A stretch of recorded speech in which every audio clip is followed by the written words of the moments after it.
Hi, I'm Gregory Dell, and I'm here today with Cesar Gavidia. Hi, Cesar. Hey, Greg.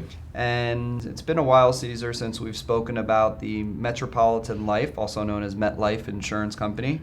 And specifically, I want to talk to you today about what kind of trends and things you've been seeing with the handling of long-term disability insurance claims by Metlife, both on the ERISA side and the non-ERISA side, which is the private disability insurance claims. So what comes to mind when you get a phone call from a claimant and they say, I'm recently been denied by Metlife, and what are my options and what can I do? Well, it's interesting. About 10 minutes ago, I got that call from someone, a claimant apparently out of California who had gone on short-term disability. And she says, well, I was on for a couple of weeks, they were paying me, and now all of a sudden they say they didn't get medical records, or they don't have sufficient medical evidence, and they're denying my claim. So at least the trends I've seen, and you and I have handled many MetLife disability claims, both on the ERISA group side and on the individual disability policy side. And where we used to see a lot of the individual claims denied, we're probably seeing more of the group disability claims denied now, probably just from the sheer volume of the group disability insurance that's out there compared to the individual products. But we have seen, just in the recent years, we've seen probably a large increase in group disability claims denied as opposed to the individual. We still see the individual claims denied, but not as many, I think, as we used to. Right, and I think that, MetLife's administering their group claims. I know we send a lot of stuff to Kentucky, even though they're a company out of New York. They're obviously all over the country, and they have their individual disability unit in Tampa, as well as some people in New York. But on the group side, I'm seeing a lot of denials lately, and I'm seeing a lot of very cursory reviews. By that I mean not thorough reviews, using a nurse to deny a claim when someone's had, has back issues or neck issues or shoulder or knee or chronic fatigue or Lyme or fibromyalgia, MS, whatever it may be. They'll send it to a nurse. The nurse reviews the records and says, I don't see restrictions, limitations, deny. Yeah. What are you seeing something similar? I'd have to say I see that all the time in the MetLife group disability denials that we've seen, that we've gotten calls on. And in this case that I just told you about, I probably took the call maybe 10, 15 minutes ago.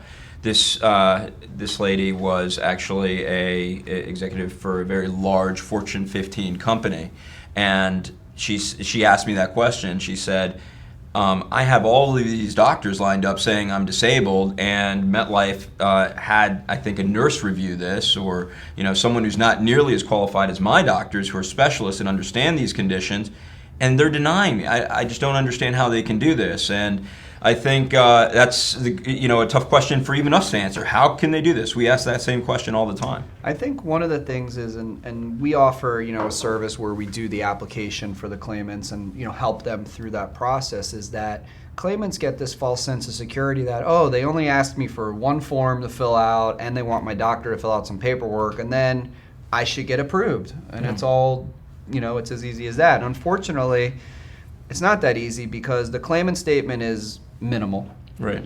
And the attending physician statements are really designed with questions that are geared towards getting back to work and not specific to the occupation that the person was performing, and they're really not geared to support the person's inability to work. More so, it's about, like I said, getting back to work and why they shouldn't be able to work, and they're not saying anything about the person's occupation. Right. Yeah, that's not unique to MetLife, but we see that with most disability carriers across the board. But MetLife's forms are not geared to try to find a reason to continue those payment of benefits. They're geared towards trying to find a reason to, or a justification to say, you can get back to doing what your former occupation was. Or don't you think we should try to do some sort of vocational training here to try to get you back into work, or into some type of work. Right. Now that's in the initial stages when you're first applying, and then obviously we have hundreds of clients we've helped who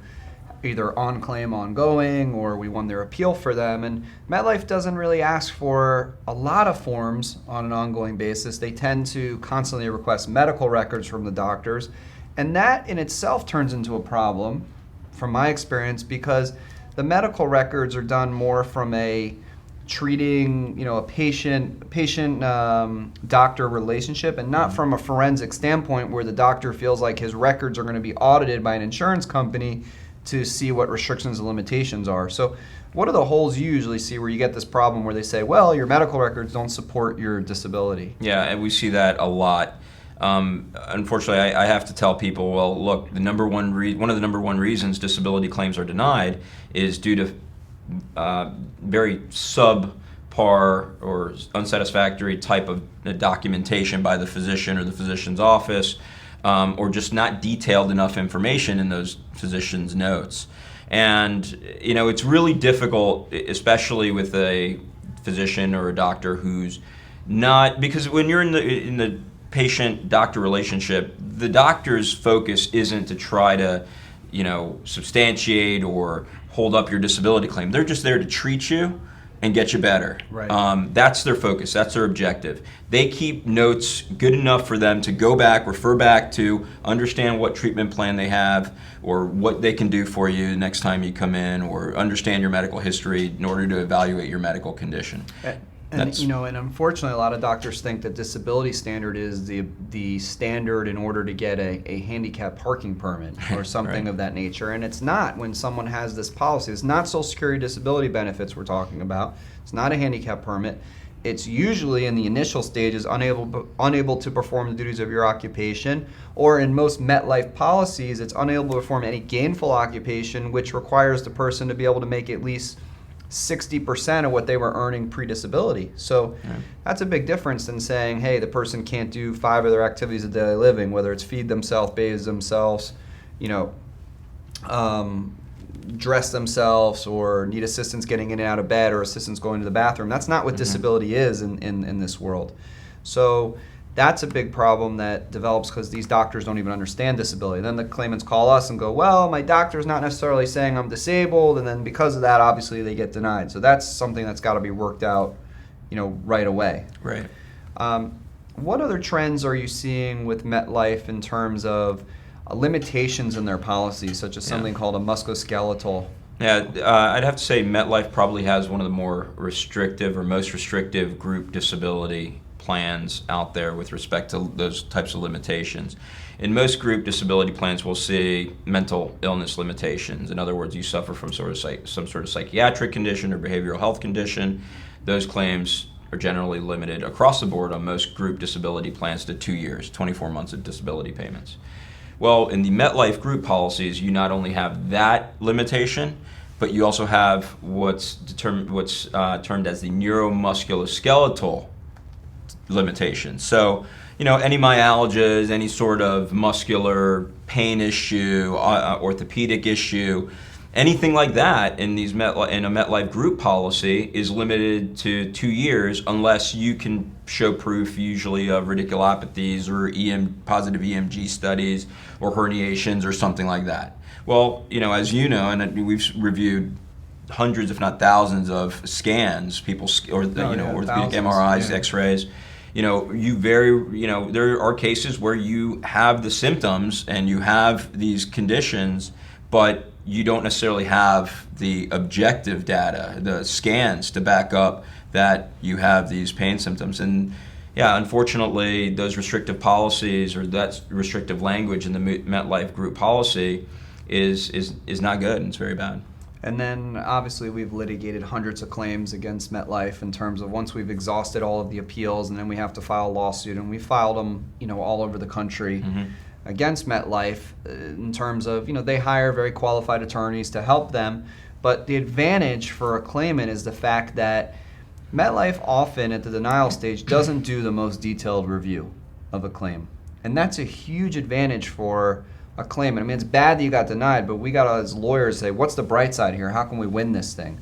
And the bright side is that Mets doesn't, their job of reviewing a claim may not be thorough, and that gives us a lot of opportunity to help a claimant win their claim, when a lawsuit's filed. Yeah. Has your experience been similar? Yeah, of course. And these, especially on the ERISA group side, and even on the individual side, the worst job they do in the claims handling or in the in the due diligence or thoroughness that they have to practice when they receive a claim and evaluate a claim, the better the claim is. Unfortunately, the person will call us distressed and say, I can't believe they did this type of thing.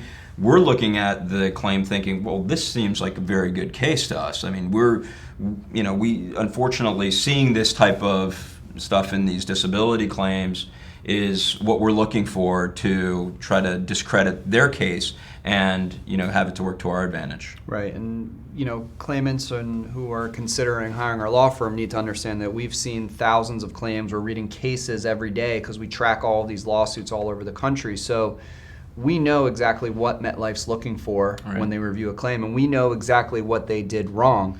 And it seems like not just MetLife, but all of the in-house claims people are not trained properly to know enough about what they need to do to properly review a claim.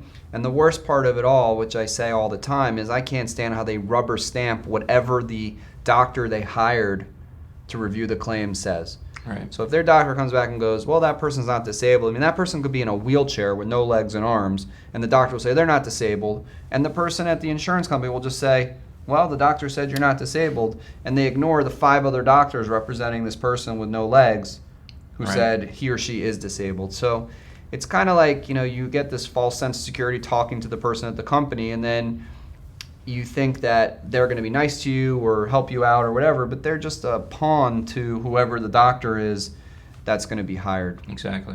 So whatever stage your claim is at with MetLife, whether you're thinking of filing or you've been denied or you're tired of dealing with them, you have to have a lawsuit filed, call Cesar, call myself. Any of the lawyers at our firm can help you. Wherever you live, we're available to assist you. We always offer a free consultation, and we'll let you know right away whether or not we can help you.